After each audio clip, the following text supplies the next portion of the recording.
Kita lanjut dulu ke box selanjutnya, nomor berapa Bang Fadli? Nomor 7.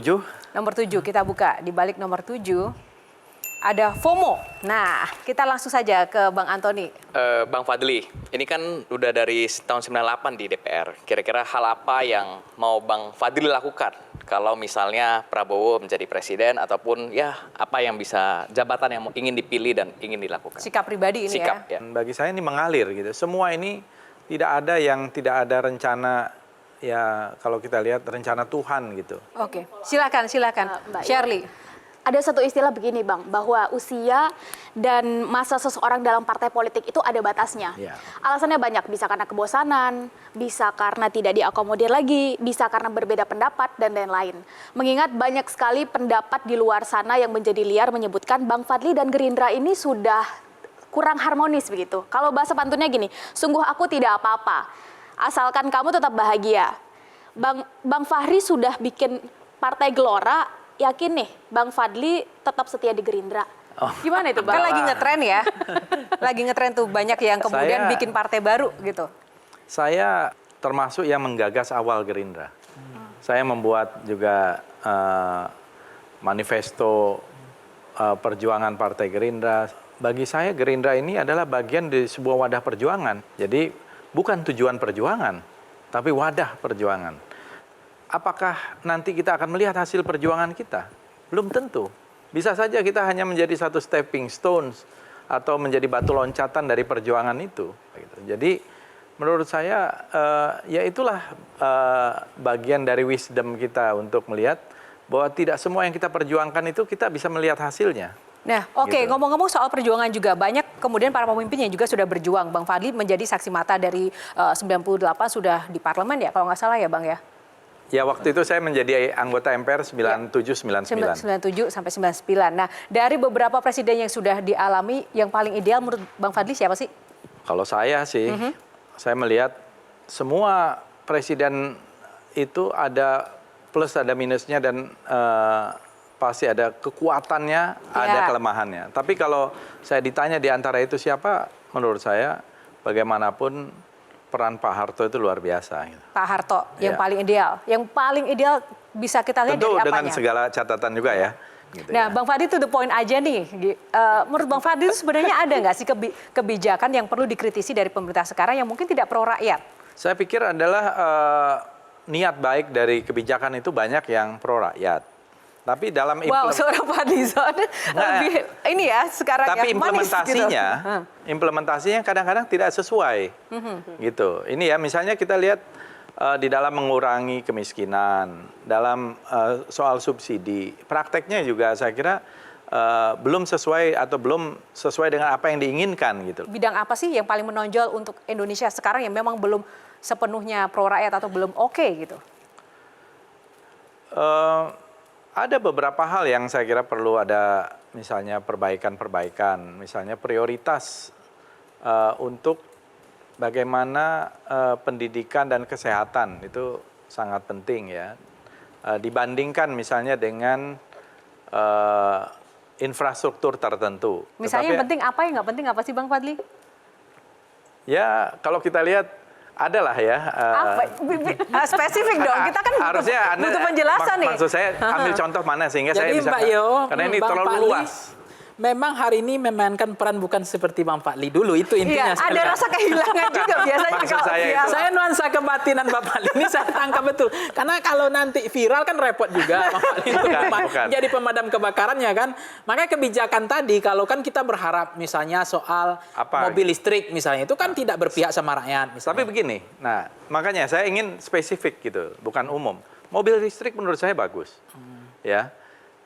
Saya baru lihat di Vietnam bulan Desember lalu itu, diam-diam Vietnam membuat VinFast. Vietnam nggak pakai banyak ngomong segala macam, dia sudah ekspor ke Amerika, bahkan sudah bikin pabrik di Amerika mobil listrik itu. Nah kita kan mempunyai bahan baku yang luar biasa, dan sebenarnya kebijakan hilirisasi itu tepat, sehingga kita mempunyai value added gitu. Jadi dalam hal itu saya mendukung hilirisasi. Nah, itu. kenapa tadi kita juga umum tidak spesifik? Karena kita pengen tahu pandangan seorang Fadlizon kan pasti kan berbeda. Mungkin helikopter view-nya berbeda. Makanya kita pengen tahu poin-poin mana sih yang mungkin perlu benar-benar kita evaluasi atau perbaiki kebijakan pemerintah saat ini. Karena tadi ini sikap personal. Kira-kira kalau hari ini diminta usulan cawapres Prabowo, kira-kira siapa Bang Fadli? Dan kalau tidak mau sebut nama, kriterianya seperti apa? Mungkin kita ingin dengar nama juga dari Bang Fadli. Kalau itu kan sudah ada mekanismenya ya. Misalnya kita harus mempunyai 20% presidential threshold. 20% presidential threshold ini pasti mensyaratkan partai-partai yang menengah, partai yang besar juga. Prioritas dari kelompok misalnya usia yang muda atau juga harus sipil karena kan Pak Prabowo kan pasti itu jadi faktor-faktor. Kebetulan sih sipil semua ya. Gitu. Oke, Dari Ya, nama-nama misalnya yang beredar. begini Bang Fadli, ini saya minta jujur jawabnya. dari tadi nggak jujur. Maksudnya selama ini saya pun ada topeng Bang Fadli. Masih semacam Saya bukan ingin seorang Fadli buka ya? wajahnya Bang Fadli gitu. Oke, Ini masih ada silakan. topengnya. Maksud Sikat. saya, bagaimana sikap Bang Fadli secara personal soal Pak Jokowi, netralitas Pak Jokowi? Sekali lagi harus jujur. Iya, Bang iya. Fadli. Ini ya, kalau saya lihat, masalahnya di dalam demokrasi tidak ada aturan yang membuat orang itu tidak boleh kamu ikut campur gitu. Bahkan ada kecenderungan setiap pemimpin itu ikut campur untuk keberlanjutan suksesinya. Tapi kan ada batasannya, ada Suksesornya. etika politik dan juga Iya. di negara dan juga diatur. dalam hal itu sebenarnya etika mana yang dilanggar? Kalau kira-kira? lapangan nggak datar lagi gimana? Netralitas presidennya? Saya sih melihat ini bagian dari sebuah dinamika dan proses politik. Tentu kalau bagi pendapat saya, yang paling penting adalah bagaimana apapun yang kita lakukan itu akan menambah dukungan dari masyarakat, dukungan rakyat. Ya, jadi strateginya adalah merangkul, dan Pak Prabowo ini strateginya merangkul. Orang yang mungkin tadinya setengah lawan menjadi kawan, dari lawan menjadi setengah lawan, dan seterusnya. Dan itu menurut saya jalan tengah yang bagus. karena Presiden ada wisdom. partisan? Apa? Kalau presiden partisan? Bang Fadli, That's Jo, politics. sebentar Jo. Aku tuh mau apresiasi sedikit untuk pencitraannya dari Pak Prabowo saat ini. Ya Bang ya, kayaknya tuh Yang mana itu? banyak sekali yang sekarang itu. Enggak lah. Loh, benar, ini jujur bahwa apresiasi ya. Enggak, tapi Karena begini. melihat begini ntar Bang, melihat Pak Prabowo sekarang tadi wisdomnya tadi ya, itu memang terlihat dari pengambilan angle gambarnya dengan anak-anak, dengan ibu-ibu, atau menyapanya dengan sangat ramah, itu memang di-create atau memang apa adanya seperti itu dan kemudian diambilnya dengan sangat tepat ya saat ini angle-nya. Sebenarnya nggak ada pencitraan, memang sukanya begitu. Itu natural gitu loh. Berarti ini alami. Tapi Alami. dalam saya, pandangan saya, politik itu tidak ada yang alami. setuju nggak? Setuju nggak? Ada desain, ada arsiteknya. Enggak, itu tidak sepenuhnya salah, tapi maksudnya tuh desainnya desain apa. Tapi ketika desain personal, kalau desain untuk pemenangan dan lain itu pasti harus ada strategi, harus ada Oke. taktik ya. Tapi dalam kepribadian orang ada yang suka dengan pencitraan, ada yang terlalu pencitraan gitu ya. Siapa dan Bang yang dibuat-buat. terlalu siapa ngomong-ngomong Ya, yang terlalu siapalah pencitraan? gitu kita lihat. Semuanya ini Oke, diatur, diorchestrated. Nah, Pak Prabowo itu, saya jamin itu nggak bisa diorchestrated kayak begitu, nggak bisa. Dari semua tokoh-tokoh atau presiden yang paling pencitraan siapa? Kalau menurut Bang Fadli? Nggak, pencitraan itu bagian dari proses politik kok. Nah, iya makanya nggak apa-apa. Yang paling pencitraan siapa? Kalau dari semua pemimpin kita sampai saat ini? Ini nyari musuh ya. Oke, baik, tepuk tangan. Terima kasih. Kita akan masuk ke box selanjutnya, Bang Fadli. Biar nggak ada musuh, kita buka box selanjutnya. Box nomor berapa? Nomor 5. Ya. Nomor 5. Kita buka box nomor 5. Play or pass? Pas kali ya. Oh, pas. Berarti, itu tadi karena nggak mau cari musuh, kita lewati saja. Baik, tepuk tangan lagi boleh.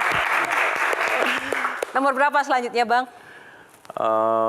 Nomor 2. 2. Kita buka box nomor 2. Diet.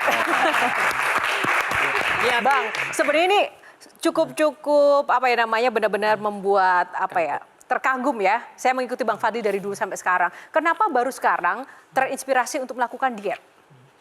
Ya, sebenarnya kita kan semakin usia bertambah gitu ya. Jadi kalau terlalu berat, overweight, kemudian obesitas, ya, nambah penyakit itu mengundang penyakit lah. Jadi saya sampai pada satu kesadaran udah waktunya harus dengan segala macam cara ini harus turun dan terutama untuk kesehatan sih.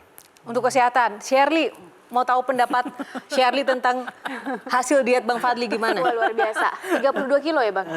Ya totalnya 35 lah. 35 totalnya itu dalam berapa lama Bang kalau boleh tahu? Dalam 7-8 bulan gitu. Wah, luar biasa. Nah, tadi kan katanya ada kesadaran, ada awareness, ada turning point tertentu nggak Bang? Apa sempat sakit dulu atau karena orang-orang tersayang atau apa turning point sampai memutuskan itu? Sebenarnya turning point-nya karena kebetulan ibu saya tuh kan waktu meninggal tahun 2021 tuh juga karena komplikasi diabetes ya. Jadi berarti saya ada turunan gitu. Nah, jadi saya mau berusaha mencegah itu. Anthony, silakan Bang. Siapa Bang yang kasih ide untuk diet dan kira-kira tindakan diet ini alamiah dietnya atau ini agak ada tindakan? setengah ketok magic lah kira-kira. Boleh tindakan dibagi ya. resep ya? Nah, ini. Sebenarnya dari saya sendiri sih, karena saya merasa kok makin hari makin berat gitu, karena makannya makan enak dan lain-lain gitu. Jadi akhirnya sampai pada satu keputusan harus memulai dengan cukup drastik gitu ya. Saya paham sekarang, ternyata Bang Fadlizon ini tidak hanya diet kritik, tapi memang diet makanan. Jadi memang ini zona dietnya seorang Fadlizon kali ya. Tepuk tangan untuk Bang Fadli.